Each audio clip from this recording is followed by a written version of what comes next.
Hello, everyone. Today, finally, Amber gets to share her story. Amber's story has to do with her mom. And for some of our listeners, you might be in relationship with a parent, a step parent who is a predator in your life. So I think that there's some real good stuff that's going to come out of today's episode. So Amber, maybe just give us a little bit of a background, like, who are you? What was your upbringing like?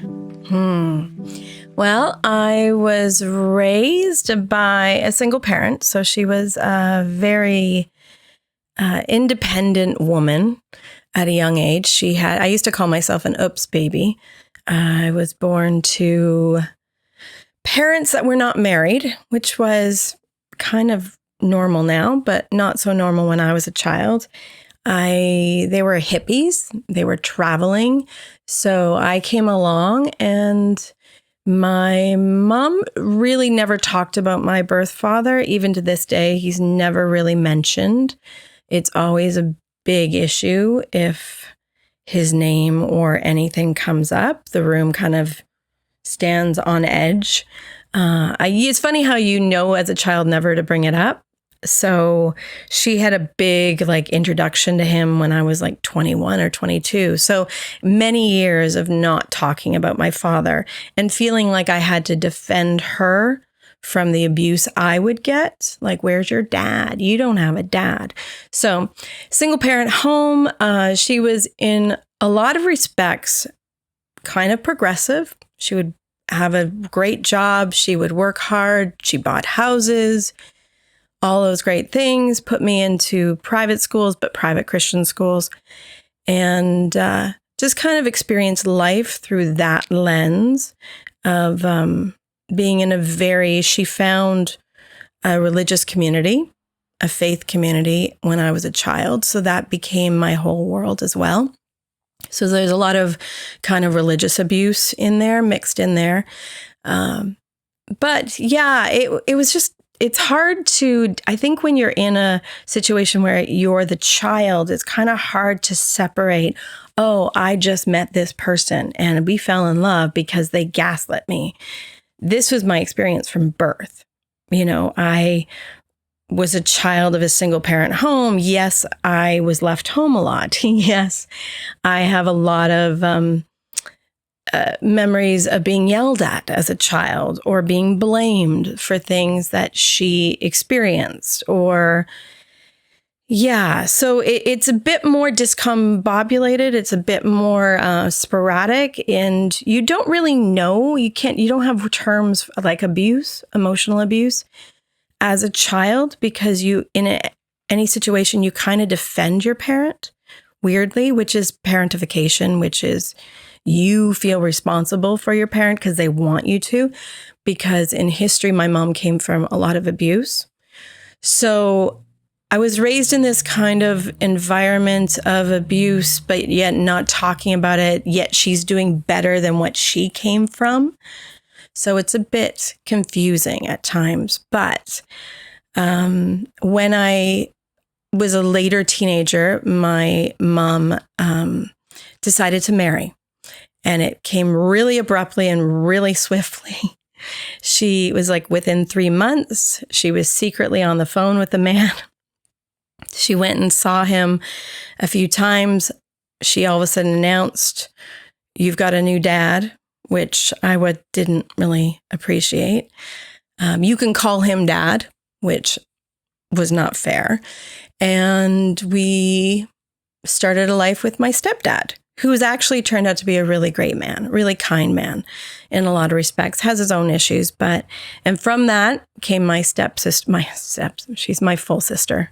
She's my half sister, but I don't even know why I called her a stepsister, but she's my sister. So I have a great relationship with a sister who I adore. And I'm very thankful for that. I used to pray for a sibling when I was a child. So it feels like an answer to prayer to have somebody. And she's really great. She's remarkably healthy. Coming from the situation of my stepdad and my mom, who they used to fight endlessly when they first got together. Fight all the time. And, but I think when that relationship happened, I started going into my own world, right? I started going to university. I started meeting new people. I went into dorms and I started separating. That was when things started to change for me, because it's interesting. My mom used to always say to me, "You're really angry. You're really angry. Why are you so angry? You're angry at me. I don't know why you're angry at me." Well, I was angry. And I think with separating myself physically by going into dorms and then talking to friends, and this is when I met PJ, and we just started debriefing our lives and our experiences. And I think I always saw people's lives with a mom and a dad kind of like biblically perfect, and realizing that not all marriages were perfect and not all dads were perfect, and that moms didn't behave like my mom did or say things that my mom did to me. I started seeing, oh, I am angry and I have a reason to be angry, but I still didn't have a language for it. And I remember going out to dinner with a friend's aunt who is a therapist. And she said to me just over, I remember it was a plate of spaghetti, "Oh, it sounds like you were emotionally abused." And I must have been like 20 at the time. And it was like the bottom fell out and the world stopped. And it was like someone saw me. And it was so poignant. Even now I want to cry, because it just was like, oh, someone sees that what I put up with was not normal. So I guess that's my story a little bit. And from then, I've been going through therapy and reading books and kind of recognize and talking with people who've been in abusive situations, going, oh, this was not normal. And this is your identity beyond this person who did the best they could. And that's what's complicated. I am still in relationship with this person. And the continuum of being a predator is, I think there is a continuum. I think you can be, it's a spectrum. Yeah. And I think you can be quite abusive, but you can also be not as abusive, have healthy moments. And so I think there is a fluidity, and to know when that predator is coming out is useful, because I do think that some people need to separate from their family and say, no more, I'm not going to be in relationship with you. I can't do that at this point. Because do you want to do that? There's moments where I have, but I don't have much of a family. So to separate me from my family is, I can't even imagine that. So what was normal to you? Like, I know, like I grew up as an only child too. And so my idea of normal was probably not like PJs or like Amber, like your definition of normal. But what was normal to you? See, I never thought my world was normal though, because I grew up in the church, and because I grew up my mom was a little ostracized. We grew up in the Jesus movement. It's kind of a hippie, very charismatic movement. So I never saw my family as normal. I always saw like we were the other. We were the children of a scarlet women. And like she was expected to befriend the other single moms in the church, which never happened because they never got along. So, and I was grateful because that mom was seriously had issues. Like her daughter slept under her own bed. Like it was weird. So I have a lot of weird stories, because even PJ's looking at me like I have some odd stories as a child. But so I don't think I ever saw my existence as normal. Now I realize I'm more normal than I think I ever thought of myself as normal. But my normal was taking care of my mom, looking out for her emotional needs, tiptoeing around when she was angry, defending her to people. taking responsibility for things in her life, maybe feeling responsible because I was the child of an out of marriage situation that I was to blame for this, for her life, you know? Do you think she resented you? I think the resentment came out when I became older and I'd either get angry at her. I always felt like as a child, she liked me when I was little. But as soon as I became a teenager, I remember saying, I know my mom loves me, but I don't think she likes me. And maybe a lot of parents or kids feel that way from their parents. And so she would, I think so. I think when I was successful in anything, she would want to put me down.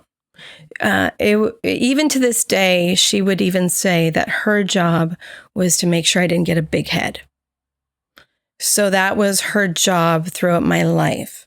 So anytime I was successful at anything, she would be proud of me for a brief moment, and then she would think I have to rein this in. I think there is a bit of resentment in that. I think when I always see parents, and I think I do see parents thinking, oh, my child has it different, and that's not fair. So I will make it so that it's not different from my experience. Like it still boggles my mind that parents will look at their child and say, I want them to have it better than I did. And I know my mom would say that. Like, I think in a lot of respects, she wanted something better for me. But here's an example. If my stepdad really had to work for his education. So I think in his mind, his children should work. They should go into debt for their education, just like he had to. Whereas I know that there's parents out there who don't believe that. Like, I'm looking across at one right now. I don't think you believe that your child should go into a significant amount of debt in order for them to pull themselves up and get an education. But I would say that there are parents out there who do believe that. Well, I had it this way, so you need to have something similar. Even though they would probably classify their own experience as unhealthy. Does that make any sense at all? Okay. So you've mentioned a couple times that you were angry with your mom. Oh, yeah. Like, why? I don't think I had words for it. I was like 18 and I don't think I had words for the anger. I just remember when she met my stepdad and this whole thing came up. It was such a blur. I remember we moved from one end of the country to the other. And then I think she just decided to get married and she kept it a secret. And then she started treating me really poorly, like just yelling at me. And I remember her making fun of me to other people. Like, I remember when I was about 18 years old and a friend of ours started mentioning that their daughter got asked to a banquet by a boy. And my mom said out loud, like, oh, well, that's more than Amber's ever had, which was untrue. And if I think back, because I was asked a few times to go to different banquets, but the fact that she would make fun of me in front of people was so crushing. And I don't know what her point was, if she was just meant to diminish me. And there was just a lot of those moments. It's really a blur, to be honest. It becomes a bit of a blur.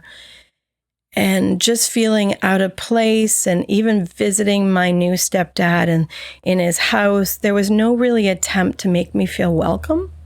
And I think he was a bit resentful because he had this teenager in his house, so he didn't know what to do with me. So, yeah, I think all of that compounded that when I separated and went to dorms, I was angry. I was pissed off. I didn't want to talk to my mom. I remember she would call and I just didn't really want to talk to her. And it would be like, yeah, what do you want? And she's also not great on the phone. So she'll often will get on the phone and just like want me to talk. And it's like, well, I don't feel safe talking to you. So there was a lot of that. So I felt angry and I was angry and didn't really have words. And I think when I had that person say to me, I think you were emotionally abused, it was like, oh, It's okay for me to be angry, and I am angry, and I don't know why I'm angry because it's a bit overwhelming. It's a bit, because I think when it's your child, it's a bit of a blur. Like I do have a lot of stories when things come up. I'm like, oh, that was like this situation of my childhood. But when I'm sat down here asking for a comprehensive story, it's a bit hard. I am thinking of a story that you shared with me years ago that I think talks about, if I use the word shaming language, that I think of when the stories that you've told me of your childhood, there's so much shame.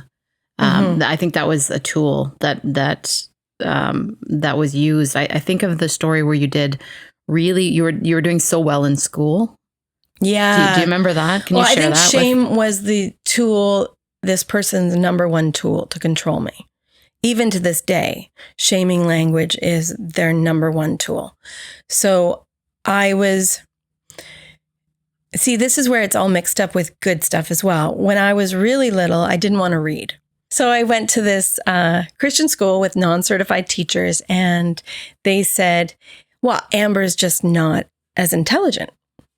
And I remember my mom coming back and thinking, she was angry, and she was like, well, that's not true. And I respect that about her. So she was like, you're going to read to me every day while I'm in the bathtub. So I'd sit beside my mom and I'd read. So I just caught up instantly because I started reading, and I went back to school, and I also went to this, it was just a weirdly systemed education system. Anyways, they put me really behind everybody else in my own grade level. And I started going through them because they were quite easy. So I just bang, bang, bang, bang, went through all these books. I caught up and even surpassed my peers. And every time I got a score, I would get 100% on all these tests. Just bing, bing, bing. It was work as you go, school curriculum. And I would get a big star on the wall. And I loved seeing the stars just go beside my name, Amber, star, star, star, star, surpassing everybody else because I got 100%, 100%, 100%. So she just said to me one day, she's like, well, you're going to have to make a mistake because people are starting to think that you're cheating. So you need to get something wrong because people think you're cheating.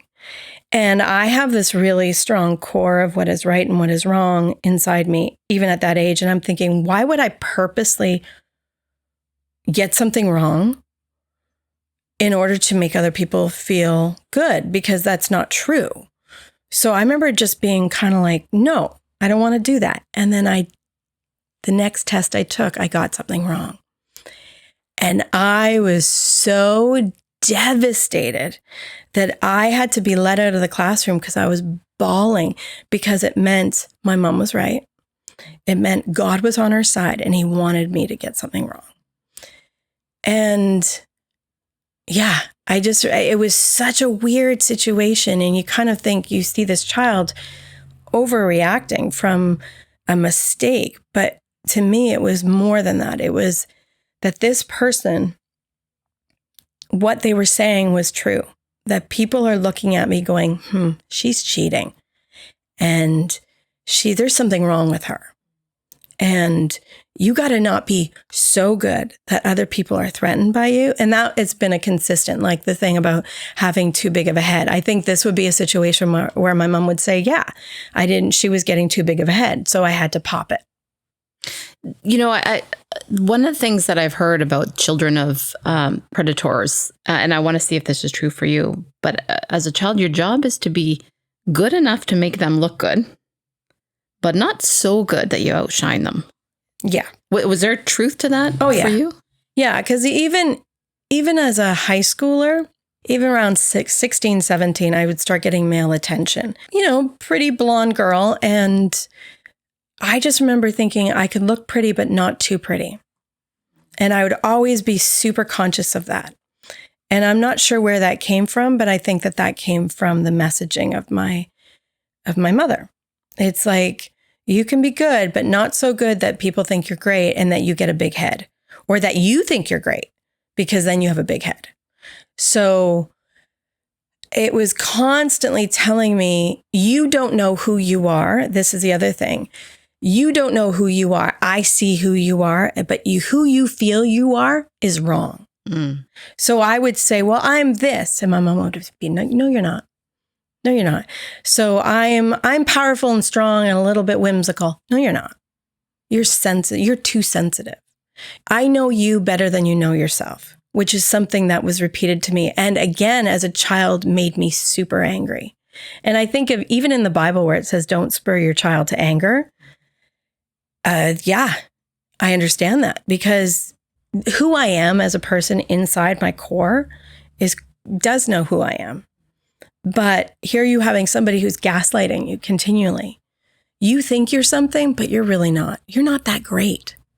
Like that was even something that was said to me as a young woman.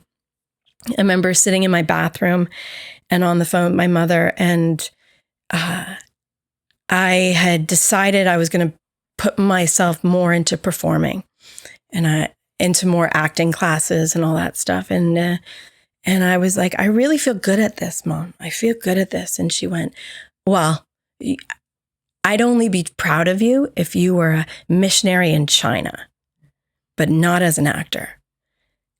And again, my world just kind of stopped. And I think I actually hung up the phone on her. I said, well, I guess we can't talk. And I hung up the phone. And so, yeah, because she had a whole philosophy that it was evil, that it was dark, that I didn't really have a job, all this kind of stuff. So it's a lot of shaming language. It's a lot of, let me tell you who you are. You don't have the right to speak up or even tell me, let me learn who you are. You know, now when I see kids and they say, I want this, it's like, that's so great. That's amazing. Now, how are you going to do it? Okay, let's figure out a way to do it, rather than saying, well, that's not who you are. You're not good at math, so you won't be a doctor. And even that was told to me. I think there was a time where I wanted to be a doctor. My mom was like, that's too much education for you. So, and I do believe when I was 21, I remember going into my bedroom at the house where I would stay on like vacations and stuff. And she pulled out a box of baby clothes. She's like, these are for your children when you have a baby. And she started buying baby clothes for me, and I've never had kids. And I think that part of it, it's a big FU. You know, you're going to tell me what my life is. I'm supposed to be 21, get married, a man will decide who and what my life will be. And even then, even the men that I have dated or have brought into her orbit, she's never liked, ironically. Of course. But that was my job. As I think also growing up in a very religious community, the expectations of a young woman are that you are going to grow up and get married and the man will define who and what you are. And I have decided differently. That's not true for me. And so it's taken my mother years to even reconcile that part of me. You know, do I want to be married? Yeah, at some point, maybe, you know, but will that person define who and what I am? No. Maybe we will together define what my life is, but my life is not meant to define his. And that's how I was raised. And I think maybe that's part of why I'm still single, you know. Mm-hmm.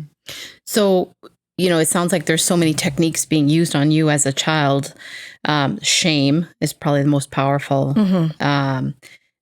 I know you better than you know you. Mm-hmm. So a real diminishing of who you were. Mm-hmm. So your job is to do what I tell you to do, not to be who you are. Your job is to be who I want you to be, not who you are meant to be. As if there's something bad, wrong. Again, that idea of shame, blame, that type of thing. Was that the moment for you that you started to see things differently? Or at what point did you start sort of struggling to get a language for what was going on? And how did that change the dynamic? I think as a teenager, I struggled with having a language, but I always took on that I was just being a bad teenager, that I was being what they called a rebellious spirit or a rebellious person. Again, anger, I think, was a thing. It makes me sound super angry, but it's ironically, I'm actually not compared to my mother. Rage was another technique that she used to control me. Just that irate, like no one could get angrier than my mother could get. And so you just have to accept it. But I think there was a part of me that didn't want to. So I would kick walls, or I would, I would write in my journal. I got super angsty in high school. I was super angsty.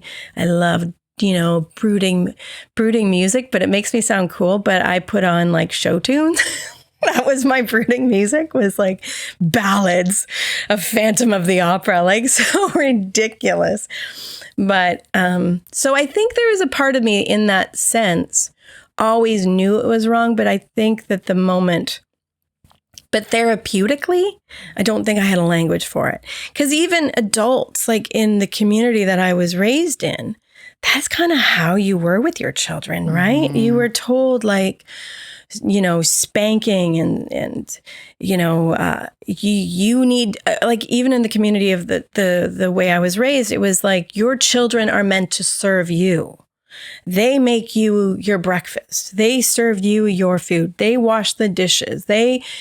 And on some level, my mother did that, but on some level, she gave me a little bit more autonomy that I didn't have to do it to the extent of my friends' parents. So I think there was a lot of abuse in this community. So she wasn't as abusive in other areas. So, but in answering your question, I don't think I had language for it. I think I knew something was up, but I just felt like I was to blame. The other tool my mom would often use is, I'm not talking to you. Withdrawal. Mm-hmm. And that was really hard because a child doesn't understand. So I remember there was a big moment where she had said to me, well, I'm not talking to you until you apologize. And as a 7-year-old, your envision is that your parent is not going to talk to you forever until you apologize. For what? I had no idea. I remember I was in a panic. I had no idea. And then for some reason, I think she might have pointed out my dresser. And she had painted and refurbished this dresser for me. And on the side, I had taken a ballpoint pen and drawn a girl. But I thought it was beautiful. See, I thought I had helped. I did this beautiful design. I thought I was a great artist. And that is what I had to apologize for. But in my understanding as a child, I remember complete innocence that I thought I had done a good thing. I was only helping. And I apologized for that when I finally figured out what she had wanted me to apologize for. But it took a while, and I was in an utter panic to figure that out. Mm-hmm. So that withdrawal is huge. And even to this day, like if I go home and we have a bad like Christmas, her go-to is, well, I'm going to go upstairs and I'm not coming down for dinner, which I hate. So I will knock on the door and say, why aren't we fighting about this? What's going on? I'm pretty much the only one in the family that will do that. Because I hate that withdrawal. Mm-hmm. Well, and isn't that one of the most powerful techniques that you can use on somebody who loves you is to threaten, if you don't do what I want you to do the way I want you to do it, I will take our relationship and throw it in the toilet. Yeah. And I think it had more power when I was a child than it does now. Because now I'm like either angry or, okay, I guess I'll go home now. But it just makes me think that, like, if someone did that to me, well, that relationship obviously does not mean that much to that person if they can just withdraw. Yeah. Yeah. And that's terrifying. Like, times that people have done that to me, it's terrified me, because this relationship that I thought was so special and that is so special and important, obviously does not mean that much. Yeah. And maybe I think I have amazing friendships and long lasting friendships with women, but it's funny because now I think about it, there's relationships I will get into for a time and a season, and then something happens or they'll move or do something. And there is a part of me that's okay with letting it go.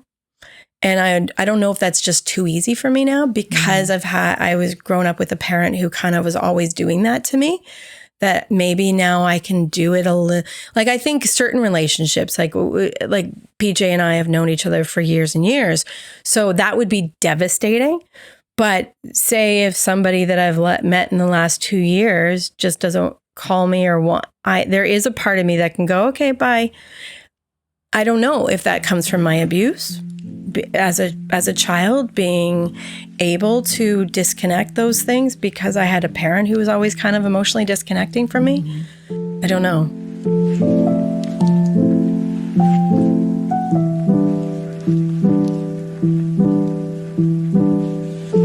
You said you're still in relationship. I have a couple of questions around that.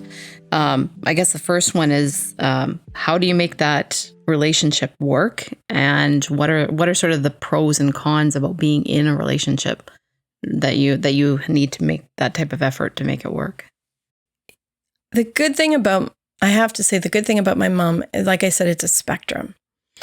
So I always think of it, I used to always say it was like where she would lose her mind.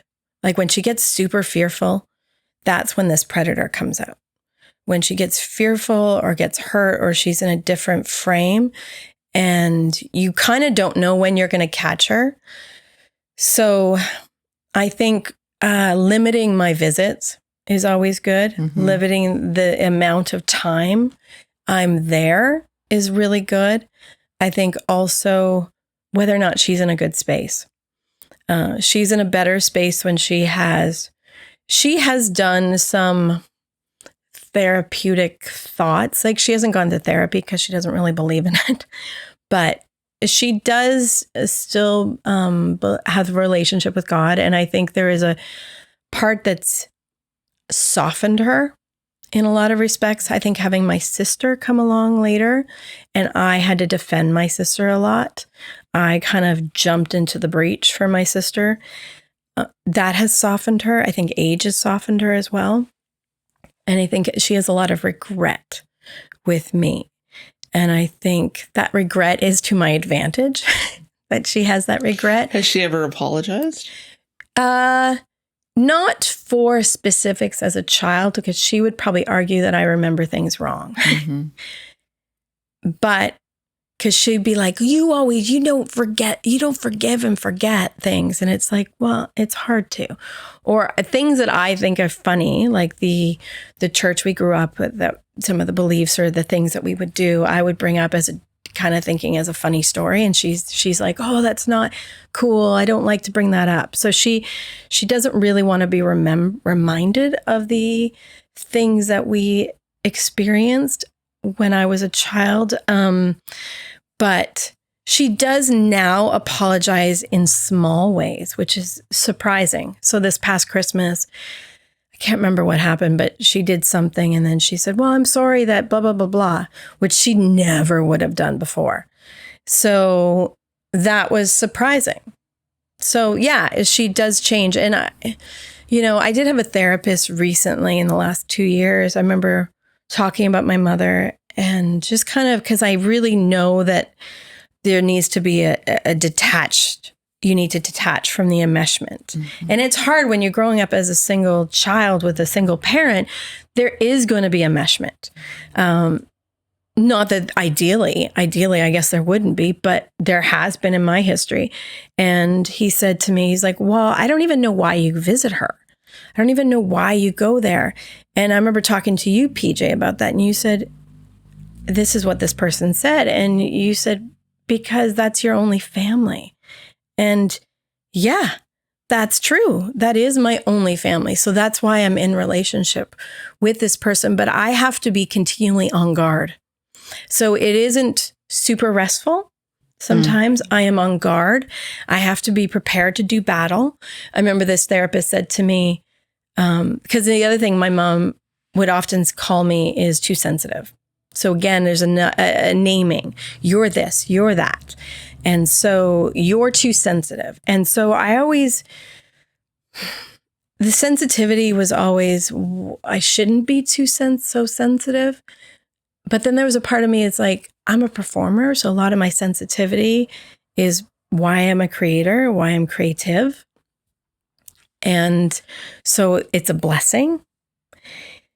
But then this person would hurl it at me like it's not. So I would always fight back with, well, I'm glad I am. I am. And that's a good thing. What's the alternative, mother? What is that I'm insensitive? That I'm hard? You stood in your truth as opposed to let it diminish you and devalue you. But it still would hurt, right? It still feels icky because you sometimes I know that I've gone through into the world and some people do say my sensitivity as fragility. And it's like, no, I'm strong. I may be able to cry, but that does not mean I'm not strong. So sometimes I see other people thinking those things of me. Anyways, this therapist said to me, goes, I disagree. I don't think you're sensitive enough. So I remember not this past Christmas, but the Christmas before, that empowered me to, my mom was particularly abusive that Christmas. It was a really rocky Christmas. And it was a lot of name calling. And what it happened was that she was going to give a gift that I had given her. In previous years, I had given her this gift of tea. And I said to her, she was going to go to a friend's house and drop off a present for Christmas. And I said, oh, what are you giving them? And she said, well, you know that tea that you always bring? You just gave me too much of it, so I'm giving it to them. Well, the irony is that Christmas, I had gotten her a big box of it. So it had been years since I had brought this gift of tea from overseas for years. So I had found it, hunted it down in my city and bought a big box of it. And I thought, oh, she hasn't had this tea for a while. Anyways, so she's like, oh, I'm going to give that tea that I just got sick of it because you gave me it every time you were on a trip. You came home and you gave me this tea. And I just remember looking at my sister going, well, she's going to feel really dumb because Christmas morning, and then she looked at me, she goes, I don't know why you're so sensitive. You're just so sensitive. Can't believe you're sensitive that I'm going to give away your tea. And I'm like, no. I just want to know, did you not like the tea? Like, I just want to, and I have to be so calm because she goes into like 1 to 100. She's at 100. Well, you're too sensitive and you're blah, blah, blah, blah. And she's angry because I'm look hurt. Anyways, and I wasn't really particularly hurt. It blew up into this huge thing. You're too sensitive, blah, blah, blah. And I go, I'm not too sensitive, Mom. I just want to know what's going on for you. And then it just turned into this huge name calling thing. And it was dramatic. And the Christmas morning, she laughed and she was like, oh, that's why you were so sensitive about the tea. And again, it's like, Mom, you can give that away if you want to. Because if you don't like it, fine, give it away. But it turned into this huge deal. And even later that night when we're cooking the turkey, it's like I had checked it wrong and she told me I was doing it wrong. And she looked up at me and I think a look across my face and she took it as sensitivity.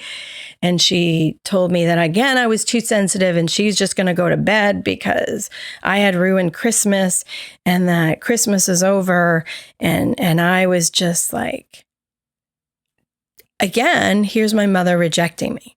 Like I can't even have a face, like a look can't cross my face without her being angry at it. So that was a very dramatic Christmas. So in retrospect, I think this past Christmas was a lot better because I think she knew that that was a tragic Christmas. And after that, 2 months later, I get a gift from her because I do think she thinks back. So I get these kind of conciliatory gifts. You know, I love you as my daughter. And I'm like, thank you, but it doesn't change the fact I can't trust you. Mm-hmm. Oh, name calling was one of her number one things. Like I could go through the list of the things. I remember 15 years ago, I remember saying to her that, you know, she was like, I don't know why you don't talk about your boyfriends with me. And I've never felt safe talking about men with her. And she just said, well, I have no idea what's going on with you. I think you're a eunuch. I think you're a eunuch. Is that why you never tell me things? Because you're a eunuch? And of course, anybody else would feel like they have to go, well, why did you just call me a name? And now you're super unsafe for me to talk to. But the way I was raised was to come peddling, running forward. Mom, I do date. I went out, I'm going out with a guy currently. His name is this, and this is what we're doing. And I'm not sure how I feel. And I would tell her all this information, trying to win her back so she doesn't have a daughter who's a eunuch or a weirdo because she just called me a name. And I remember a few years ago, it just hit me. I'm like, I have every reason to not talk to you about these topics that I feel unsafe about. So I actually said to her this Christmas, she said, well, what's going on with your lovely life? And I just said, I don't want to talk to you about that. And she kind of went, oh, okay.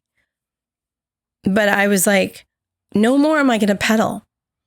And I think that is a very common predatory thing, I think, is that idea of you're this, now peddle a bit to prove me wrong, spin yourself in circles, to prove my horrible name calling. Like I wouldn't even call my worst enemy a eunuch.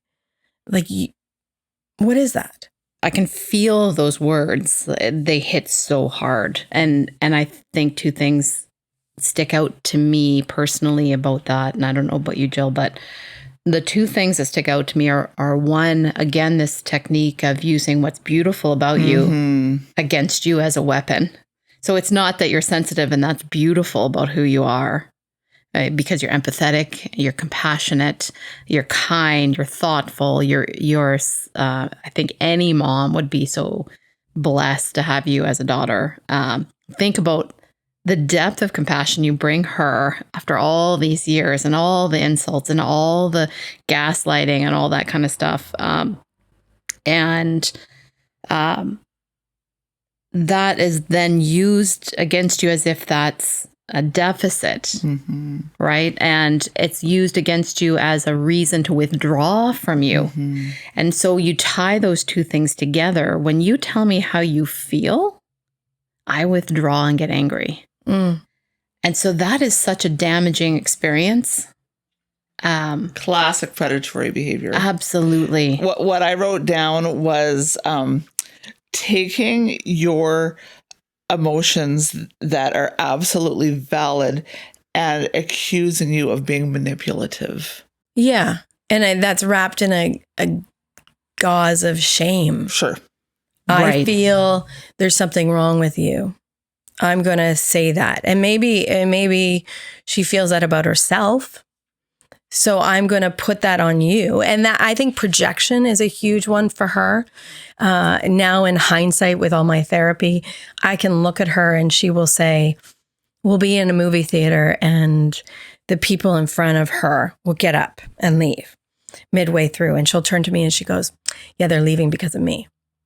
And I'll look at her and I'll be like, how is that even possible? Like, did you kick their seat a ton? Like are you? And then they'll come back with a full bucket of popcorn like 10 minutes later. And I'm thinking, no. But in her head, she is completely right and valid. And I don't even know if she would recognize those people sitting down because she's right. She's right. She's valid. Her sense of the world, her projection of the world based on her own pain or discomfort or whatever is accurate. That's where I think the narcissism, like, I never saw her as a overt narcissist, like I am the best, but her covert is, I see people really well. I see who you are. I see who they are. This is what they're trying to do. Oh, no, I'm right. That's their undercurrent. More than you, oh, yeah. I know you more than you know you. That's how good I am. Yeah, I'm so good. I know you better than you know yourself. So I don't have to ask. I don't have to ask, nor do I really want to know. Like, and I think that is something that she struggles with now, is she doesn't really know how to ask questions. She doesn't know how to get to know somebody. And that is her own history. And I know we're not really talking about the history of the predators, where they came from, but she came from a history of abuse. So it is a lot more complex. Like, I could just write her off, but there is pockets and there's moments of goodness and joy. And I don't know if that's full predatory or how would we classify that, but definitely a lot of predatory behavior. And she is a predator in a lot of respects. I think her predatory nature is diminishing a bit, but I still see it there when she's unhealthy or when she's fearful. Well, and I think you did a really good job of discussing how it's a spectrum, and these behaviors can exist on a spectrum. You can have somebody who's a 1 out of 10 predator, and you can have 10 out of 10 predators. And, ultimately, I guess we really think about 10 out of 10 predators being sort of those psychopath, sociopath, no emotion, no, can hurt people, want to hurt people, enjoy hurting people, don't have any empathy whatsoever. And then there's some who fluctuate, right? Mm-hmm. One of the things, Amber, that sticks out for me in your story that I really think is important that we talk about is this word anger. Because one of the things I see so often in these stories is that we have this rage and anger in us. When we're abused, we're supposed to be angry. Mm-hmm. We're not supposed to allow abuse and, just, hit me a little harder, whether that's a verbal hit or a physical hit or spiritual. It hits, and it hits hard. And there's something in our DNA that understands this is not the way it was meant to be. So we might conceptualize it as our fault, their fault, but the anger is there.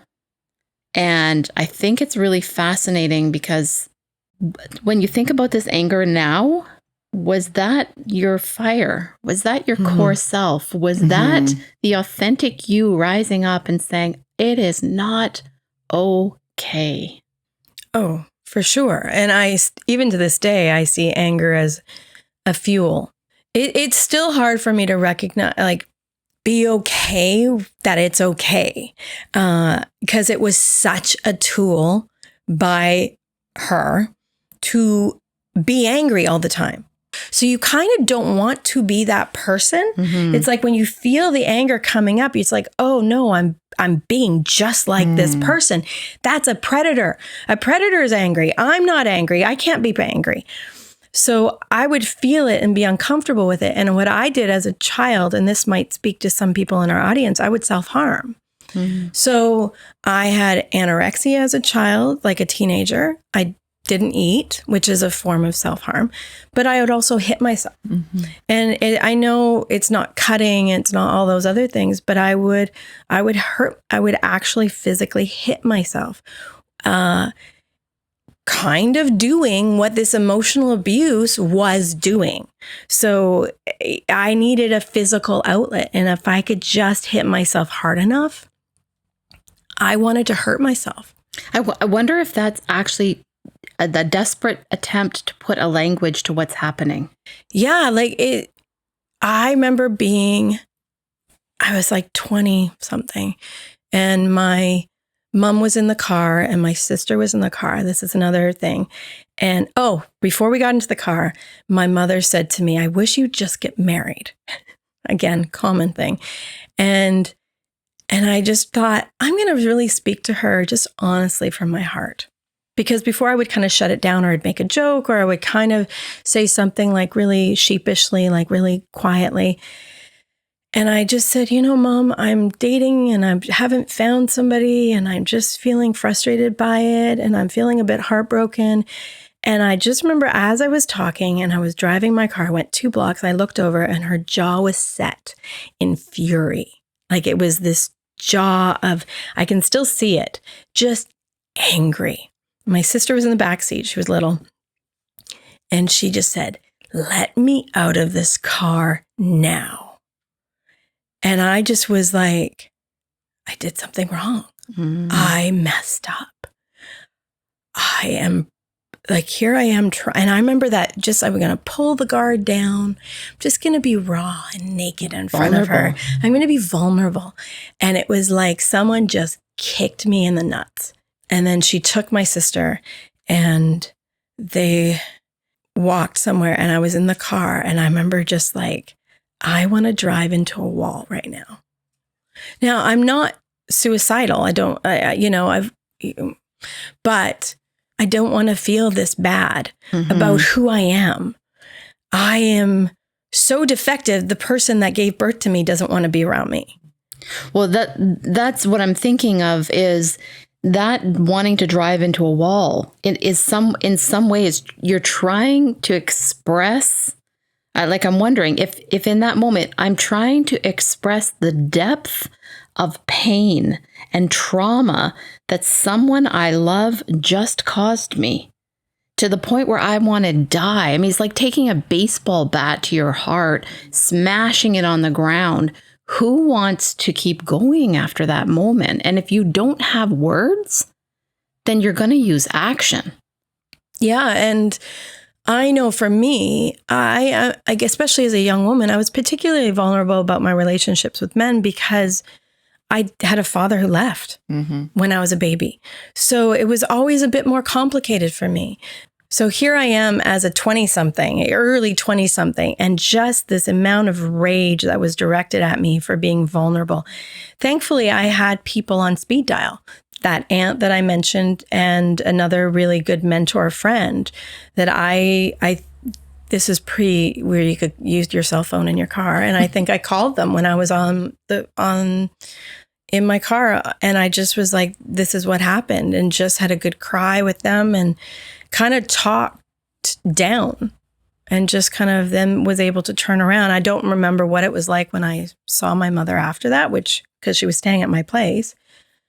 But yeah, the anger, I think, is a huge key, because I do think that you may not be comfortable with your own anger, because it is such a technique and a tool of a predator, that to be comfortable with your own anger, because even in the Bible, it says, you can be angry, but don't sin. So I think that it's a good thing to have that, because it is a fire. It's being able, but there is such a negative connotation about being angry, that I don't want to be a predator if I'm angry, but it's like, no, you're not. Because that is the signal from your body that something's wrong and that your boundary has been crossed. Someone has stepped over it. It's an alarm system going, step away, step away, step away. They shouldn't treat you that way. And it's a good thing. And there's healthy anger and unhealthy anger. And I feel like the anger that you have experienced is healthy, because that is a gift from your body. That is a gift from your soul to say, you know what, this is not okay. And I think you can evaluate whether or not it's healthy or unhealthy by, is it directed at someone to hurt them, to diminish them, to devalue them, to threaten the relationship? Or is it anger because I'm in so much pain and fear and I have been abused? And there was a book, one of the books that we have on our list of books that we recommend. It says something about differentiating the abuser's anger from the abused anger. And the abuser uses anger in a toxic way, and the abused feels angry, but they often can look the same. And one of the techniques that the abuser has is to then turn to the abused and say, why you're pretty angry. You're so angry. You're I'm so hurt. Yeah. You're scaring me. You're scaring me. Yeah. Right. And that's such and to, this person, swore at me, or they yelled at me, or they said something angry, or they,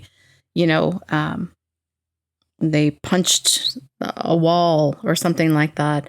There's a difference between punching a wall to frighten someone and to shut them up and shut them down, and punching or wanting to drive into a wall with your car because the agony is so painful and what has happened to you is so tragic. And I think it's really important when you are prey. Anger is one of the things that identifies you're in danger. That's right. And that you are not just in danger, but very likely in an actively abusive situation. And a gift. Yeah.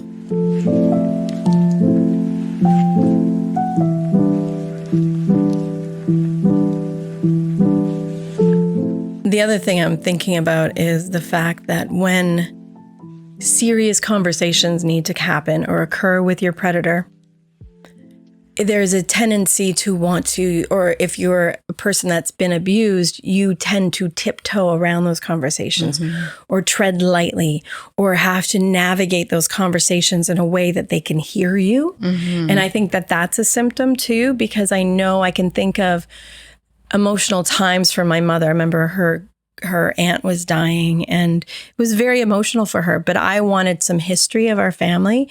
And our family, you know, a lot of pain, a lot of history from World War II, being kicked out of their country and all that. And I remember having to navigate it so gently. And I remember the thought even crossed my head, and this is years ago, I'm thinking, I'm like the parent here. I'm having to navigate the question so that she doesn't flip out. And I know that I still have to do that. I still have to gently navigate. Like I could never go to her, hey, you remember that Christmas ago? I was really hurt when you kind of flipped out at me. And I could never do that. And if I was to do it, I would do it. I have to do it in such a gentle way, maybe even with some humor to get her to hear me, but to show her, oh, I'm over it. But, you know, that would be, and that it's exhausting to navigate around somebody like that. That's exhausting. And I think that that is a symptom of at least unhealth in a relationship where you have to like navigate it so delicately. It's terrifying. Yeah, it's terrifying, but it's also, it's exhausting that you just don't want to. Well, what's the point? Yeah. I don't know if you guys can speak to that. Even this week, I had to text my predator about something about our kids. And I texted one, no, didn't use the right words. So delete. No, I didn't say that right. No. Yeah, it's exhausting. Like if it takes me half an hour to write an 8-word text because I think that, I'm not using the right words. I'm not expressing myself correctly. There's a problem. And they don't do that. No. No. They just say what they think and feel. Because they're right. Because they're in relationship at whatever level with prey. So they don't have to. Yeah. Because really expressing your anger or your vulnerability, if it's a non-predator, those things are wonderful. Those things move you closer. Those things engage you with each other. Even if you engage in a spat, you sent the wrong thing and your ex-partner sends something back. I don't like this. So I don't like that. You can have those sparring moments. I remember, Jill, you saying, I think I've probably said this before already on the podcast, but it was such a clarifying moment for me when you said one of the things that you loved about your new relationship. Yep. I get so mad at him. You could fight. You could get mad at him and you could fight. I get furious. Oh, and I just, wow. And Amber, as you're talking too, you can't get angry. No. You are not allowed because they have a tool you don't have. That's right. Which is like, I will soak this relationship in kerosene and light it with a match. I am going to blow this mother up. Yeah. And you don't have a weapon against that. You can't. You're bringing like a toothbrush to a bazooka fight. Like you're not going to win. And so that's part of the futility of this type of relationship. And Amber, I thank you so much for sharing yours because, you are navigating a really tough relationship and you are navigating and you are, dodging and weaving. And, it does sound like there's enough there that there are enough benefits that it holds you in. And I would say, you also have the luxury in this type of relationship to bob and weave. You're not this person you can choose to spend a day with. You can choose to spend a week, but you're of an age now and a strength now that you have some control over how much time you spend. Distance is a luxury in these situations. It's a luxury. And the pandemic, I'm sorry, but that's a bit of a luxury too in these situations too. It limits the amount of time. So I know in your case, in my situation, it's a luxury. I know that she would love to see me more, but this is a luxury that I've taken. And so, yeah, it is a bit complicated and it's not so clear cut, but that's okay because that's me in general. I love that.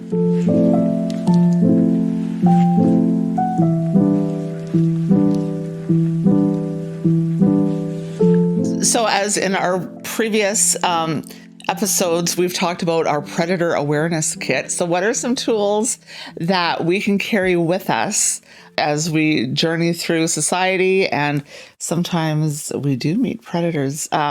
So what I took from this, and Amber, thank you so much. It was so insightful and it was so helpful for me is, two things. First one that I've already said, anger is a gift. If you're in relationship and you're able to feel anger, woohoo, go with it. Because that is powerful. And the second one was, when you actually express real emotion, if you are accused of being manipulative and using your genuine emotions for manipulation, that's not right. Your real emotions are your real emotions, and you are not trying to manipulate. So those are my two takeaways. And I would add that vulnerability is not going to work in your favor when you're dealing with predator. Usually, it's going to make your predator angry, or they'll. The more vulnerable you get, the more they will want to shut you down by using a tool of shaming you, devaluing you, diminishing you, getting angry at you, withdrawing from you. And then the other thing that sticks out to me is the only power you have, and in your case, Amber, is your own withdrawal with your legs. Like you get out of Dodge and, maybe one Christmas is bad. You don't show up for the other. I think that's another piece that you do getting out of that relationship, whether that's a week, a month, a year, a divorce, a new job, is your only way out. Because really it's not going to get a lot better staying in the moment. No. What you both said is extremely powerful. I think looking at your anger as a tool of what's going on for you. Also that you're not safe with your vulnerability, because there's so much talk now about vulnerability being powerful. Yeah. And it is. I think that there is another tool that you can, it's like hang on to your vulnerability, but also find that fire, that anger inside of you. So your vulnerability is not used against you or is not seen as something that it's not. That's right. So I think you almost need both. Because I think sometimes now we're taught so much about being vulnerable. And I think a lot of people need that lesson. Like someone who's a predator would need that lesson. Like bring out your vulnerability. But for us who already feel vulnerable, we need to be praised for that vulnerability, but the ability to keep it safe and guard it. Honor it. Embrace it. And I would add to it, have people that you can speed dial, speed dial a friend. It's speaking it. And this is something that we've, in the vulnerability work that I've read, the aspect of shame. Shame loses its power when you speak it out. So having people that you can call and saying, hey, I've had this rough fight with this person and they've called me this, this, and this. Is that true for you? What can I, and it can be funny. It can also be empowering to go, hey, I am sensitive. And that's beautiful. Let's reframe it for myself. Yeah. As long as those people are not the predators, not predators themselves. Right. Yeah, absolutely. I love that. Thank you, Amber. This was really good. Thanks for checking out this episode, everyone. Until next time. See ya. See ya. Real quick, we're also doing a draw where one of our listeners who leaves a rating and review will be entered to win a Visa gift card and a book about navigating this type of abuse.